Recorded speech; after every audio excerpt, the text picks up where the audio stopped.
네, 반갑습니다, 여러분. 조커프TV의 조현일입니다. 어제 제가 새벽 2시 반까지 라방을 했었는데 그때까지 그렇게 터지지 않던 딜들이 우후죽순처럼 터지고 있습니다. 그리고 바깥에는 하얀 눈이 내리고 있는데 레이커스를 위한 축복의 메시지가 아닐까 싶을 정도로 레이커스가 어마어마한 또 딜을 하나 완성을 시켰습니다.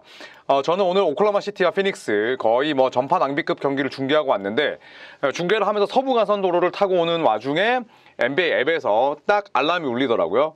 LA 레이커스가 마크 윌리엄스를 영입했습니다. 자, 마크 윌리엄스를 영입을 하면서 주전 센터죠. 네, 샬럿의 주전 빅맨으로 뛰었고요. 샬럿에게 내준 자산은 달튼 크넥트, 레이커스 팬들이 굉장히 또 아꼈었던, 예뻐했었던 샤프 슈터, 그리고 캠 레디시, 로테이션 아웃이었습니다. 그리고 2030년 픽 스왑, 2031년 비보호 1라운드 픽을 썼습니다. 2029년 1라운드 비보호 픽은 댈러스, 돈치치를 영입하면서 줬고요. 그리고 이번에는 마크 윌리엄스를 데려오면서 2031년 비보 1라운드 픽, 레이커스가 가지고 있던 가장 큰 자산이었는데 이걸 내주면서 마크 윌리엄스를 데려왔습니다. 자, 그렇다면 결국 레이커스가 그토록 아꼈던 2031년 1라운드 픽과 또 JJ 레딕 감독의 총애를 받았던 달튼 크넥트를 내보내면서까지 마크 윌리엄스를 영입한 이유는 무엇일까요? 바로 앤서니 데이비스가 떠난 빈자리를 메우기 위함이었습니다. 잭슨 헤이즈만으로는 뭐 무리가 있고요. 하치무라, 밴더빌트 전부 다 사이즈가 작습니다. 네, 그렇기 때문에 쓸 수 있는 선수가 없죠. 코롤코 플레이오프에서 못 나오는 유형의 선수라고 보시면 됩니다. 네, 그리고 또 제이미슨도 마찬가지인데 그러면서 레이커스는 올 시즌 우승을 위해서 올인하겠다라고 공표하면서 마크 윌리엄스를 데려온 거죠. 자, 그런데 샴즈의 보도에 따르면 레이커스는 여기서 멈추지 않는다고 합니다. 자, 그렇다면 멈추지 않기 위해서는 자산이 필요하잖아요. 네, 그런데 지금 레이커스의 자산은 그럭저럭 남아 있습니다. 2라운드 픽이 아직까지 한 장이 있고요. 그 다음에 막시 클리바를 루카 돈치치 트레이드 때 데려왔는데 이 선수는 방금 트레이드가 됐기 때문에 다른 선수와 묶일 수 없습니다. 단독으로만 딜이 가능해요. 그러니까 이 선수 막시 클리바를 매물로 내가 좋은 선수를 데려오기 위해서는 클리바 단독으로는 뭐 가능하지만 픽을 안 붙이면 안 되잖아요. 그래서 픽을 붙여야 되는 그런 어려움이 있고 또 게이브 빈센트나 루이 하치무라도 트레이드 자산으로 쓸 수 있습니다. 자, 주요 골자는 뭐 달튼 크넥트와 마크 윌리엄스의 트레이드라고 보시면 될 것 같은데 일단 달튼 크넥트와 마크 윌리엄스는 둘 다 동갑입니다.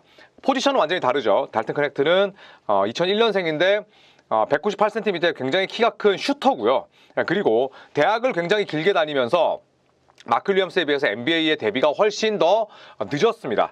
올 시즌 48경기 뛰면서 20.7분, 9.4득점, 3.1리바운드, 3점이 35.8%, 굉장히 시원시원하게 3점을 던질 수 있는 그런 자원이었기 때문에 르브론 제임스도 달튼 크넥트를 굉장히 좋아했었습니다.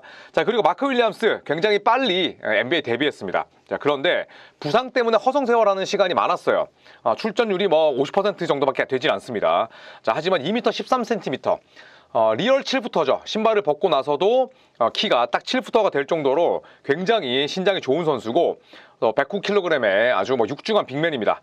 그렇다고 해서 스피드가 느리진 않고요. 운동 능력은 상당히 뛰어나고 올 시즌에 완전히 껍질 깨고 나왔습니다. 부상 때문에 많이 뛰지 못하고 있습니다만 22경기 25분 뛰면서 16득점, 9.8리바운드, 2.5어시스트, 패스도 곧잘 해요. 네, 은근히 코트 비전이 좋고 그 다음에 동료를 살리는 센스가 제법 괜찮습니다. 자, 야투는 59.7%, 그리고 자유투도 꽤나 괜찮아요. 슈터치가 77.6%, 슈팅도 또 파울라인에서도 약점을 드러내지 않는 선수이기 때문에 레이커스에게는 굉장히 큰 도움이 되는 거죠. 자, 그래서 저는 레이커스가 마크 윌리엄스를 정말 잘 데려왔다고 생각을 합니다. 그동안 영입 후보군에 있었던 선수가 야코브 퍼들, 마일스 터너, 워커 캐슬러, 로버트 윌리엄 3세 등등이 있었는데 데이런 샤프도 있었고 데이런 샤프나 혹은 또 로버트 윌리엄 3세나 이런 선수들보다는 저는 마크 윌리엄스의 티어가 더 높다고 생각을 합니다. 자, 물론 마일스 터너처럼 3점을 쏠 수 있는 선수는 아니고 또 워커 캐슬러처럼 어마어마하게 실링이 높다고 볼 수는 없지만 그래도 샬럿 호네츠가 유타 재즈의 데니 에인지 사장보다는 훨씬 더 거래를 하기가 쉬운 유형이죠. 자, 월별 기록을 한번 살펴보면 12월에 10경기 12득점 7.2리바운드로 시동을 부릉부릉 겁니다. 자, 그러더니 1월에 10경기 18.9득점 11.5리바운드로 건강도 과시했고 그리고 월별 성적도 본인의 커리어 하이 시즌을 찍었죠. 커리어 하이 월별 기록을 찍었습니다. 자, 2월 들어서 두 경기일 따름이지만 두 경기 도합 43점에 29리바운드 5어시스트. 건강하기만 하다면 마크 윌리엄스는 정말 큰 도움이 되는 거죠. 그리고 레이커스 의료진들은 마크 윌리엄스의 현재 몸 상태에 대한 확고한 그런 확신이 있다고 합니다. 일단은 마크 윌리엄스가 딱 고전했던 건 두 개였어요. 왼발 골절. 왼발이 계속 다쳤고 그 다음에 허리, 그러니까 상체와 하체가 모두 아팠었는데 일단 최근 들어서 문제가 됐던 건 등 부상이었거든요. 그런데 레이커스 구단 수뇌부는 마크 윌리엄스를 영입하기 전에 면밀하게 살핀 결과 마크 윌리엄스의 등 부상은 아무런 문제가 없을 것이다, 이렇게 얘기를 했다고 합니다. 자, 그래서 벌써 돈치치의 영향력이 나오는 거 아니냐, 이런 이야기가 있었는데 실제로 살펴보니까 돈치치가 라펠링카 단장 또 구단 수뇌부와 만나서 본인들에게 도움이 될 수 있는 빅맨 영입에 적극적으로 개입을 했다고 합니다. 자, 그러면서 루카 돈치치는 스피드가 빠르고 그 다음에 버티컬 스페이싱, 그러니까 3점을 쏘는 거는 뭐 퍼리미터 스페이싱이라면 버티컬 스페이싱은 루카 돈치치 혹은 르브론 제임스와 투맨 게임을 하면서 내가 림 쪽으로 이렇게 수직으로 가는 거죠. 버티컬이니까 림 쪽으로 이렇게 향하면서 공간을 줄 수 있는, 그렇다면 롤맨에게만 볼을 주지 않아도 이렇게 마크 윌리엄처럼 스피드가 빠르고 그 다음에 높이가 좋은 선수에게 페인트 존이 몰린단 말이죠. 페인트 존에서 수비가 몰리게 되면 팽창하는 속도가 느린 팀들에게는 돈치치의 스킵패스, 르브론 제임스의 드라이브 앤 킥이 훨씬 더 요긴하게 쓰일 수 있는 거죠. 그렇기 때문에 루카 돈치치가 버티컬 스페이싱이라는 단어를 쓴 거죠. 그래서 직접적으로 관여를 했다고 합니다. 스피디하면서 버티컬의 공간을 창출할 수 있는 빅맨을 요구했다고 하고, 그리고 마크 윌리엄스 영입에도 능동적으로 개입을 했다고 하죠. 자, 어떻게 본다면 앤서니 데이비스가 야, 진짜 내가 그렇게 이야기할 때는 안 들어주더니 곧바로 이렇게 마크 윌리엄스 데려온다고, 이런 생각이 들 법도 하죠. 왜냐하면 AD의 수건 사업이기도 했는데 돈치치가 들어와서 돈치치 르브론과 함께 페어링을 하기 위해서 빅맨이 필요하다는 얘기를 하니까 곧바로 데려오게 된 거죠. 자, 그래서 레이커스는 앤서니 데이비스가 떠났기 때문에 애초에 키가 큰 선수들, 빅맨을 찾고 있었습니다. 자, 그리고 지난주 일요일에 루카 돈치치를 영입한 이후에 정확하게 어떤 종류의 빅맨을 원하는지를 서로 많은 이야기를 했다고 해요. 대화, 커뮤니케이션이 그래서 중요합니다.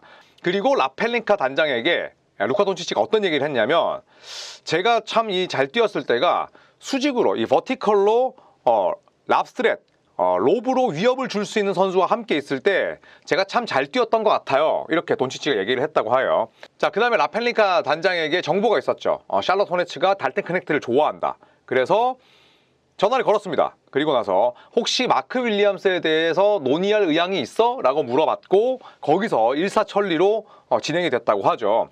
논의할 의향이 있다고 전화했을 때 그때 거래가 성사된 거니까 서로 그냥 시원시원하게 딜 친 겁니다. 달튼 커넥터 오케이, 픽스와 오케이, 1라운드 픽 오케이, 그럼 캠 레디시도 데려가, 이런 식으로 아주 시원시원하게 서로 재고 따지지 않고, 그러니까 데니 에인지 사장 스타일처럼 그렇게 하지 않고 그냥 단번에 단박에 거래가 성사됐다고 볼 수가 있는 거죠. 자, 그래서 샬럿은 마크 윌리엄스를 내보내고 달튼 크넥트와 2030년 픽 스왑과 31년 1라운드 픽을 가지고 왔습니다. 자, 그렇다면 샬럿은 무엇을 얻었을까요? 미래를 얻었다고 볼 수가 있죠. 일단 샬럿은 드래프트 픽 부자가 됐습니다. 물론 마크 윌리엄스도 젊은 선수긴 해요. 네, 그런데 마크 윌리엄스를 동갑내기인 샤프슈터인 달튼 크넥트를 데려오면서 내가 비보호 1라운드 픽을 한 장 가져올 수 있다는 건 이건 굉장히 좋은 기회잖아요. 네, 그러면서 지금 픽을 살펴보면 샬럿 호네츠가 향후 7년 동안 자체 1라운드 픽을 보유하고 있습니다. 그러니까 하나도 손실이 없는 거야. 자체 픽을 죄다 가지고 있고, 그리고 2017년에 탑 14 보호, 그 다음에 상위 14위까지 보호가 되는 1라운드 픽, 이거는 마이애미 픽이었는데 가지고 있고요. 또 2027년에 탑 2 보호 1라운드 픽 댈러스입니다. 이거는 굉장히 높은 지명권으로 활용할 가능성이 높은 거죠. 탑2만 보호가 되니까.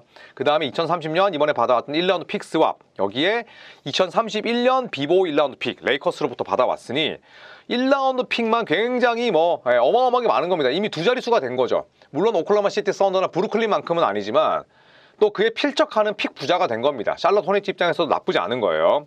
자, 그래서 저만의 트레이드 평점을 살펴보도록 하겠습니다. 제가 중계를 끝나고 여기 사무실에 왔을 때가 한 2시 반이어서 지금 제가 찍고 있는 게 3시 15분이거든요. 그래서 외신을 미친 듯이 빨리 찾아보고 그 다음에 트위터를 보면서 내린 결론입니다. 자, 레이커스는 별 4개라고 봐요. 왜냐하면 본인들의 약점을 완전히 없앴습니다.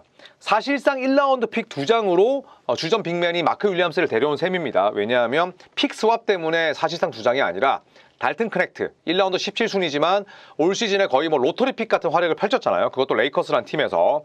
그리고 2031년 비보 1라운드 픽을 줬기 때문에 사실상은 1라운드 픽 2장을 썼다고 봅니다. 그런데 여기서 그러면 워커 캐슬러나 마일스 터너는 어땠을까요?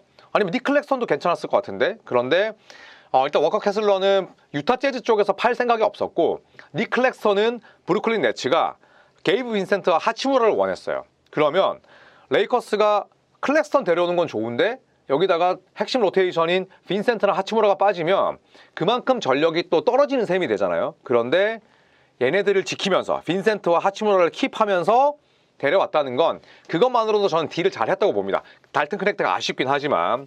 자, 그리고 가장 큰 난제가 결국에는 빅맨이었습니다. 그런데 루카 돈치치, 르브론 제임스와 맞을 수 있는 그런 빅맨, 그러니까 특히나 루카가 원하는 그 유형의 빅맨을 레이커스가 곧바로 소원 성취를 해준 거잖아요. 그러면서 가장 큰 난제였던 빅맨 포지션 문제를 단번에 해결했습니다. 마크 윌리엄스는 이런 선수라 보시면 돼요. 스크린 걸고 롤로 빠지고 그 다음에 다이브하는 속도는 엄청나다. 기름손 아니고 공격력만 놓고 보면 워커 캐슬러나 닉 클렉스턴보다 훨씬 더 좋은 선수다. 로버트 윌리엄스 3세, 데이런 샤프와는 비교가 되지 않을 정도로 아주 훌륭한 랍스렛입니다. 그리고 돈치치가 그런 랍스렛을 원했고 버티컬 스페이싱을 원했기 때문에 입맛에 맞는 선수를 데려온 것만으로도 높은 평가를 할 수 있는 거죠. 그리고 1라운드 픽을 쓰긴 했지만 2라운드 픽 한 장은 끝까지 지켜냈어. 그 다음에 핵심 로테이션 빈센트와 하치무라도 지켰어. 그러면 추후에 다음 무브를 가져갈 수 있는 거죠. 이 2라운드 픽 한 장은 굉장히 요긴합니다. 막시 클리바를 처분할 때 활용할 수도 있고요. 이 2라운드 픽 한 장을 끝까지 남겨놓은 것, 이것도 좋은 평가를 내릴 수가 있습니다. 자, 그렇다면 샬럿은 어떨까요? 저는 샬럿에게도 별 4개를 주고 싶습니다. 자, 닉 리차즈에 이어서 일단 마크 윌리엄스는 레이커스 팬들에겐 죄송하지만 어쨌든 인저리 프론인 건 분명합니다. 그거를 부인할 수는 없어요. 그런데 인저리 프론으로 딜 자산을 활용을 한 것만으로도 저는 좋은 딜이라고 봐요. 왜냐하면 예를 들어서 마크 윌리엄스랑 달튼 크넥트랑 그 다음에 애매한 자산을 받고 트레이드를 했다면 이거는 미치는 장사죠. 그런데 비보호 드래프트 픽을 가져왔잖아요. 이거는 굉장히 큰 거죠. 2031년이 먼 미래에 있다고 하더라도. 자, 그리고 라멜로 볼, 브랜든 밀러와 함께 짝을 이룰 수 있는 샤프슈터를 영입했습니다. 그렇다면 일단은 서로 나이대와 타임라인이 맞잖아요. 물론 윌리엄스가 틀렸다는 건 아니지만 일단은 1라운드 픽을 한 장 더 받아오면서 타임라인을 맞출 수 있는 핵심 자원을 데려왔기 때문에 저는 샬럿의 백코트는 건강하기만 하다면 지금 라멜로 볼과 브랜든 밀러가 나오지 못하고 있지만 라멜로 볼, 브랜든 밀러, 달튼 크넥트로 이어지는 굉장히 재미있는 백코트를 볼 수 있지 않을까 생각을 합니다. 그리고 아까도 말씀드렸듯이 이번 딜을 통해서 굉장히 풍족한 드래프트 픽을 보유하게 됐습니다. 자체 픽 7개 다 가지고 있고요. 그 다음에 보호가 아주 약하게 걸린 픽 한 장, 보호가 그럭저럭 걸려있는 거 한 장, 그 다음에 2030년 1라운드 픽 스왑, 2031년 비보 1라운드 픽. 특히나 비보라는 건 그냥 생짜배기 정말 아주 그냥 천연 기념물을 가져온 거잖아요. 그렇기 때문에 저는 샬럿도 마크 윌리엄스가 아쉽긴 하지만 사실 마크 윌리엄스에게 또 굉장히 힘든 부분도 있었잖아요. 왜냐하면 경기 출전을 못했으니. 그런데 이런 선수를 매물로 같은 나이대 선수 1라운드 픽을 가져온 것 자체가 저는 딜을 나쁘지 않게 했다고 생각을 합니다. 자, 레이커스가 추가적인 움직임을 가져간다고 하는데 진짜 궁금합니다. 레이커스가 2라운드 픽 한 장과 예를 들어 막시 클리바를 붙여서 누군가를 데려온다면 이거는 연금술사인 거고, 만약에 2라운드 픽 한 장이랑 빈센트 하치무라의 계약을 합쳐서 꽤나 괜찮은 주전급 혹은 준주전급 선수를 데려온다면 레이커스는 더욱더 챔피언십으로 가는 길이 가까워지겠죠. 자, 이런 레이커스를 저쿠피TV는 3월에 보러 갑니다. 그것도 보스턴 원정에서 가는데 제가 어제 라방했을 때 오늘 총 3분이 더 들어오셨더라고요. 그래서 이미 이제 출발은 확정이 됐고 딱 2분 남았습니다. 그래서 골든스테이트와 레이커스 경기를 뉴욕과 보스턴에서 보는 그 일정이 있으니까 관심 있으신 분들은 커뮤니티에 있는 저희 게시글 보시고 신청 주시면 감사하겠습니다. 자, 이상 레이커스와 샬럿 호네츠의 트레이드 빅딜 평가 한번 내려봤습니다. 뒤에 또 굉장히 소식들이 많더라고요. 브랜든 잉그램도 있고 또 묵혀놨던 쿠즈마와 그리고 미들턴의 트레이드도 있는데 제가 다 다루고 컨텐츠로 만들 테니까 여러분 조금만 더 기다려 주십시오. 이따가 그리고 오늘 밤 10시부터 내일 새벽 5시까지 7시간 동안 트레이드 마감일 논스톱 라방을 진행합니다. 저도 맨정신으로 할 수는 없기 때문에 소주 한잔 먹으면서 할 예정이니까 여러분들 오늘 밤 10시 잊지 마시고 들어오십시오. 고맙습니다.